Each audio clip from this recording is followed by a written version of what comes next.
섭자의 공포라디오가 시작됩니다.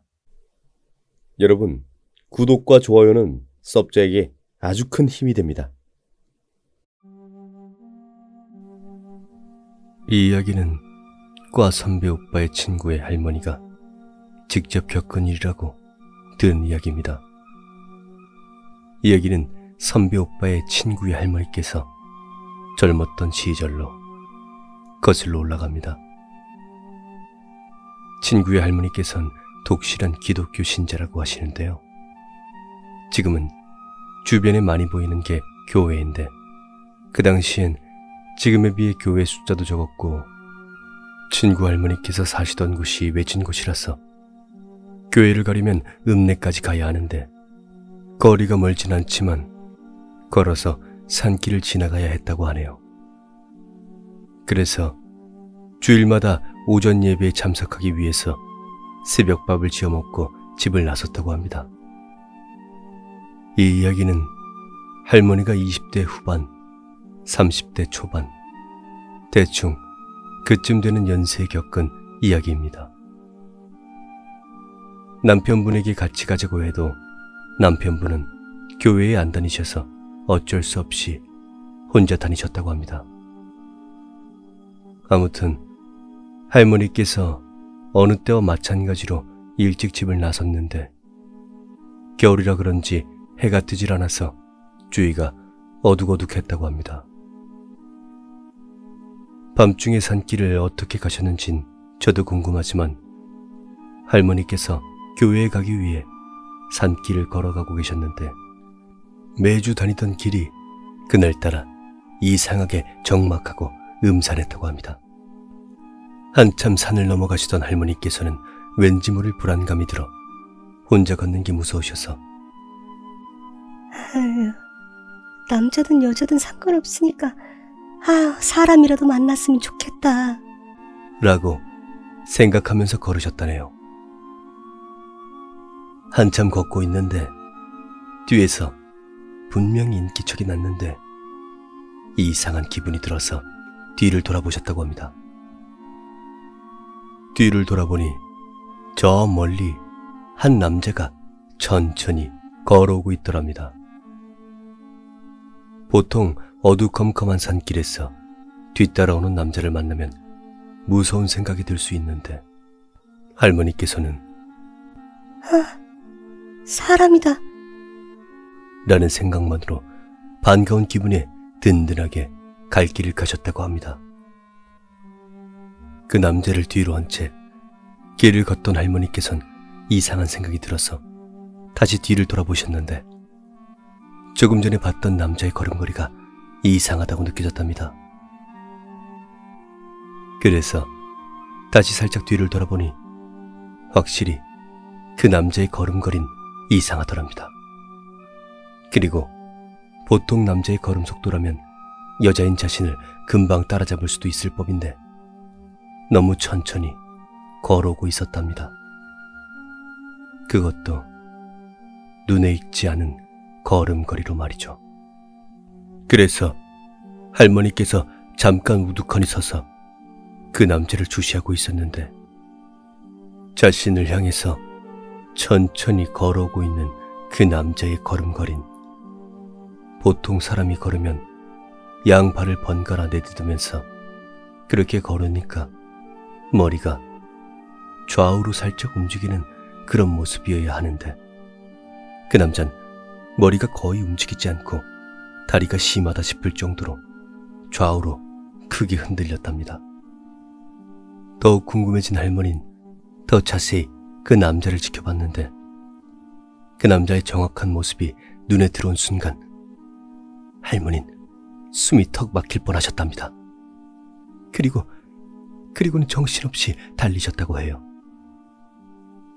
할머니 눈에 들어온 남자는 눈이 흰자밖에 안 보일 정도로 뒤집혔고 혀는 가슴까지 길게 빠진 상태로 머리가 공중에 떠서 고정되어 있는 느낌에 몸이 좌우로 흔들거리는 그런 모습이었다고 합니다.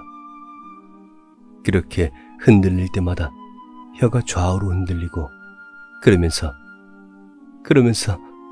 다가오고 있었답니다.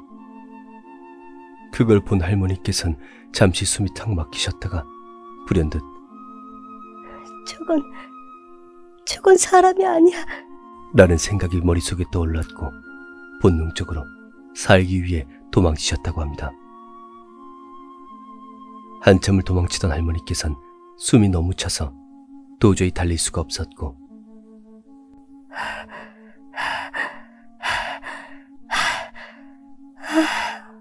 아직도 쫓아오나? 하고 뒤를 돌아봤는데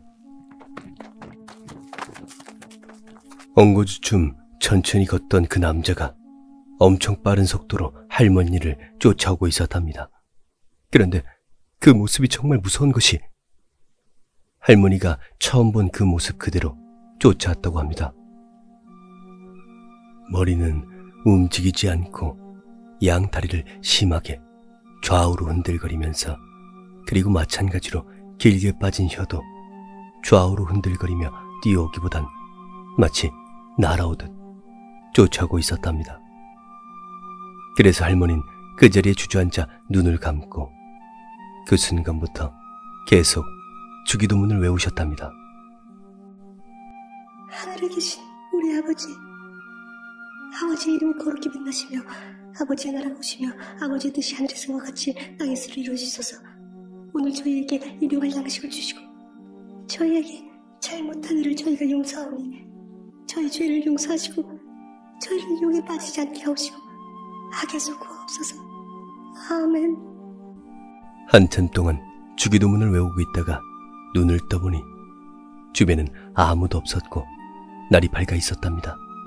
그래서 그대로 놀란 가슴을 안고 교회로 달려간 할머니께선 예배가 끝난 후에 목사님께 교회에 오는 길에 목격했던 일을 이야기하면서 혼자 다시 그쪽 산길을 지나서 집에 갈 수 없겠다고 집까지 동행을 부탁했고 목사님께선 선뜻 부탁을 들어주셔서 같이 집에 오고 있는데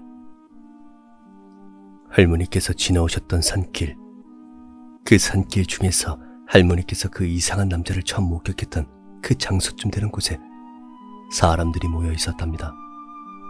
그래서 가보니 밤이라 컴컴했을 때 잘 안 보였었는데 날이 밝아서 돌아간 그곳엔 오래된 큰 고목나무가 있었고 그 고목나무에 누군가가 목을 매달아 자살했다는 것입니다. 처음에 무슨 일인지 모르고 그 나무 근처로 온 할머니께서는 의도치 않게 그 나무에 매달린 시체를 보셨는데 그 시체는 바로 새벽에 할머니를 쫓아왔던 그 남자였다고 합니다.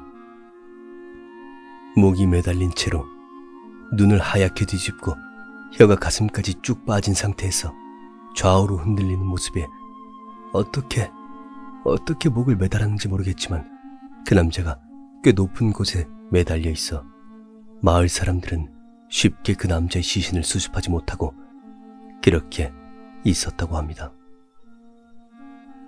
아무튼 그걸 본 할머니는 그 자리에서 기절하셨고 목사님께 업혀서 집으로 돌아오셨답니다. 그 이후 할머니께서는 절대 혼자 그 산길을 지나가지 않으셨다고 합니다. 이렇게 친구 할머니의 이야기를 마친 선배 오빠가 여기에 덧붙여서 액귀에 대해 설명해 주었는데 그 오빠의 말론 액귀란 목매달아 죽은 귀신을 말해. 이 액귀는 자기가 목매달아 죽은 장소에서 계속 목매달아 죽은 일을 반복하다가 그 장소를 지나는 사람을 홀려서 똑같이 목매달아 죽게 만드는 그런 귀신이야. 그러면서 그 남자가 목매달아 죽어 액귀가 됐고 때마침 그 길을 지나던 할머니가 그 액귀를 만났던 것 같다고.